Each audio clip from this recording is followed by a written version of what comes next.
जब विक्रम बत्रा जैसे सोल्जर पर फिल्म बेस्ड हो तो ये अपने आप में एक रीजन है फिल्म देखने के लिए। बाकी एज एन क्रिटिक हम फिल्म के अच्छे बुरे दोनों पर चर्चा तो करेंगे ही।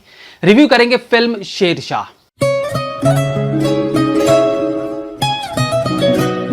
वॉर ड्रामा फिल्म हमेशा से दुनिया भर की फिल्म इंडस्ट्री में खास रहा है। इवन हिंदी सिनेमा में भी हकीकत जैसी कुछ बेहतरीन वॉर फिल्म्स हम पास्ट में देख चुके हैं।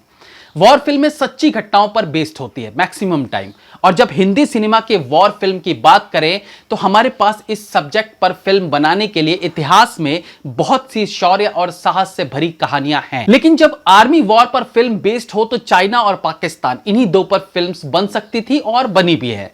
कभी कभी आर्मी वॉर पर फिल्म एक घटना पर बेस्ड होती है तो कभी कभी ये किसी एक महान व्यक्ति की कहानी को बताती है। शेरशाह ऐसे ही एक वीर बहादुर, ऐसे यंग लड़के की कहानी को दिखाती है जो बहुत कम उम्र में देश के लिए बलिदान हो गया।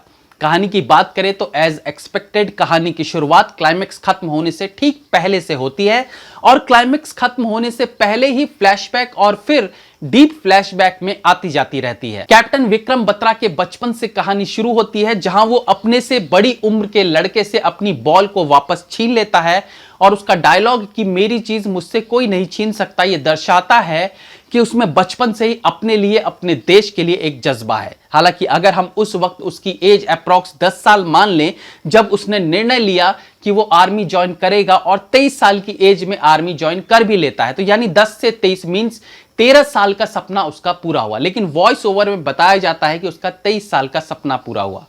एनीवेज, एक लव स्टोरी, आतंकवादियों के साथ भिड़ंत, कश्मीरियों से प्यार को दिखाते हुए कुछ इमोशनल सीन्स के साथ फिल्म के क्लाइमेक्स में विक्रम बत्रा की विजय गाथा दिखाई गई। फिल्म के स्क्रीन प्ले की बात करें तो मैक्सिमम जगह स्क्रीन प्ले आपको एंगेज करके रखता है, खास तौर से एक्शन सीन्स में।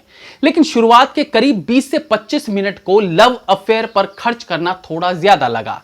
कैप्टन विक्रम बत्रा पर बायोपिक उनकी बहादुरी के कारण बनी है, तो लोगों की एक्सपेक्टेशंस भी यही रहेंगी कि हमें ज्यादा से ज्यादा उनके वॉर पार्ट्स को दिखाया जाए। अब 2 घंटे की फिल्म में अगर आप आधा घंटा रोमांस पर खर्च कर देंगे तो निश्चित तौर पर यह पार्ट थोड़ी सी निरस्ता तो जरूर लाती है। हालांकि विक्रम बत्रा का लव एंगल इंपॉर्टेंट है, क्योंकि उनकी प्रेमिका ने आज तक भी शादी नहीं की है, बट स्टिल इस अवधि को थोड़ा सा कम किया जाना चाहिए। यहां फिल्म काफी स्लो सी हो जाती है। एक्टिंग पर आ जाए तो आपको बता दें कि विक्रम बत्रा का किरदार इससे पहले कारगिल फिल्म में अभिषेक बच्चन भी निभा चुके हैं, और इस बार की बायोपिक के लिए भी फिल्म मेकर्स की चॉइस वही थे। लेकिन विक्रम बत्रा के घर वाले चाहते थे कि किसी यंग एक्टर को कास्ट किया जाए, क्योंकि विक्रम बत्रा खुद काफी यंग थे उस वक्त। तो कैप्टन विक्रम बत्रा की फैमिली ने ही सिद्धार्थ मल्होत्रा को लेने के लिए फिल्म मेकर्स को सजेस्ट किया, और फिल्म देखकर यह लगता है कि यह डिसीजन गलत नहीं था। सिद्धार्थ मल्होत्रा का फिल्म में अच्छा काम देखने को मिलता है। मुझे लगता है ये अब तक का उनका बेस्ट परफॉर्मेंस है। एक चुलबुले, स्ट्रेट फॉरवर्ड, थोड़ा फनी, थोड़ा रोमांटिक और देशभक्ति से लबालब विक्रम बत्रा के कैरेक्टर को सही तरीके से पकड़ पाने में सिद्धार्थ कामयाब रहते हैं। फिल्म में उनके पास काफी स्कोप था अपनी एक्टिंग को सामने लाने का। उनके पास एक्शन, रोमांस, इमोशन सब कुछ था जिससे वो अपनी कला का प्रदर्शन कर सकते थे, और उन्होंने वो अच्छे तरीके से किया भी। कियारा आडवाणी उनकी गर्लफ्रेंड के किरदार में, जिनका नाम डिंपल है, और उन्होंने भी अपने रोल को ठीक निभाया है। ये एक ऐसा रोल था जो किसी नई स्ट्रगलिंग एक्ट्रेस को दिया जा सकता था, और वो भी इस रोल को अच्छे से निभा सकती थी। लेकिन क्योंकि फिल्मों में बड़े नाम चाहिए तो कियारा को लिया गया, और कियारा को लेने के लिए ऑब्वियसली उनके रोल को एक्सपेंड भी किया गया होगा, और इसलिए रोमांस वाला 25 मिनट एक्स्ट्रा हो जाता है। नई एक्ट्रेस होती तो शायद रोमांस भी कम दिखाया जाता। बाकी के एक्टर्स में शिव पंडित, निकेतन धीर, साहिल वैद्य और राज अर्जुन ठीक ठाक ही दिखे। हालांकि एक चीज जरूर है कि सपोर्टिंग एक्टर्स में 1-2 बड़े नामों को छोड़कर बाकी सब अननोन चेहरे थे। आई गेस कि सपोर्टिंग में भी कुछ नोन फेस रखे जाते तो कहानी में और वजन आ सकता था। डिंपल के पिता के किरदार में दिखे एक्टर बिजॉय आनंद एक लंबे अंतराल के बाद पिछले कुछ सालों से उन्होंने सीरियल में और अब फिल्मों में वापसी की है।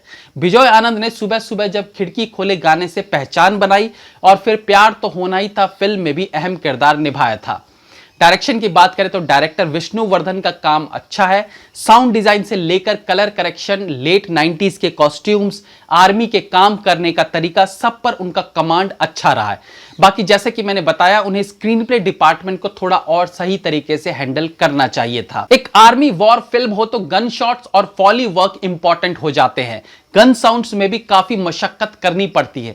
भले गन से छूटने वाली गोली के लिए सेम साउंड रखा गया हो, क्योंकि सारी बंदूकें AK-47 और AK-56 रही होंगी तो साउंड सेम रहेगा, बट अगेन वो गोलियां किस सरफेस पर लगती है, उनके साउंड को डिजाइन करना आसान नहीं होता। हेडशॉट का अलग साउंड होता है, बॉडी के दूसरे हिस्से पर गोली लगने के लिए अलग तरह का साउंड यूज किया जाता है।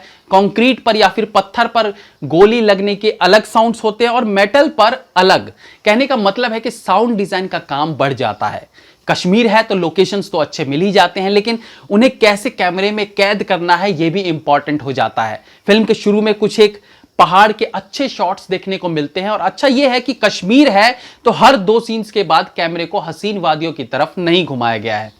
फिल्म के लास्ट में यानी कैप्टन विक्रम बत्रा के शहीद होने के बाद एक इमोशन का लावा फट पड़ता है, और इस इमोशनल सीन को सपोर्ट करने के लिए बैकग्राउंड में एक सॉन्ग भी बजता है। लेकिन पेरेंट्स के अलावा बाकी उनके रिलेटिव्स से कुछ और इमोशनल सीन्स एक्सपेक्ट कर रहे थे जो देखने को नहीं मिला। पूरी फिल्म का रस जो है वो लास्ट में निचोड़ा जाता है, लेकिन जब निचोड़ने का वक्त आया तो डायरेक्टर इन सारे कैरेक्टर से कन्नी काट गए। इस शहीद होने के बाद वाले सीन से फिल्म को और इमोशनल बनाया जा सकता था।